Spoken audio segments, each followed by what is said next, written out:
Hi అండి. చాలామంది అడుగుతున్నారు కదా, ఎక్కడి నుంచి తెస్తారు ఏంటి అనేది. ఇదిగోండి మనమైతే ఈరోజైతే సంతకైతే వచ్చేసాం. చూసారా నెత్తళ్ళు రొయ్యలు అయితే ఎంత తాజాగా ఉన్నాయో. ఇప్పుడు నేను చూపిస్తున్న ఈ నెత్తళ్ళు వచ్చేసి సెకండ్ క్వాలిటీ అనమాట.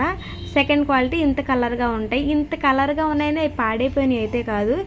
నెత్తళ్ళకి కొవ్వు ఎక్కువగా ఉంటుంది. ఇసుకలో వేసినవి ఇలా కలర్ వేడి ఎక్కువైపోయి ఇలా అయిపోద్ది అనమాట. గచ్చు మీద వేసినవి తెల్లగా ఉంటాయి. అదే తేడా, ఇంకేం లేదు. టేస్ట్ మాత్రం ఎక్కడ తగ్గేదే లేదు, చాలా బాగుంటుంది. ఇది వచ్చేసి సెకండ్ క్వాలిటీలో అనమాట, ఫస్ట్ క్వాలిటీ రకం అనమాట. ఇంక ఇవి వచ్చేసి రొయ్యలు. చూసారా, అంటే ఇది రొయ్యి పొట్టు కాదు, అలాగని పెద్ద రొయ్యి కాదు, మీడియం సైజ్ రొయ్యి అనమాట. చూసారా ఎంత తాజాగా ఉన్నాయో. ఇది వచ్చేసి ఎర్ర రొయ్యలు, తెల్ల రొయ్యలు ఇలా ఈ ఎండబెట్టిన తర్వాత ఈ ప్రాసెస్లోకి అయితే అయిపోతాయి అనమాట. ఇవి చాలా బాగుంటాయి. అసలు వంకాయలు వేసుకున్న, గోంగూరలో వేసుకున్న ఎంత బాగుంటాయండి. అసలు ఇంకా తినాలనిపిస్తుంది, చాలా బాగుంటుంది. వేపుకొని కూడా తినొచ్చు.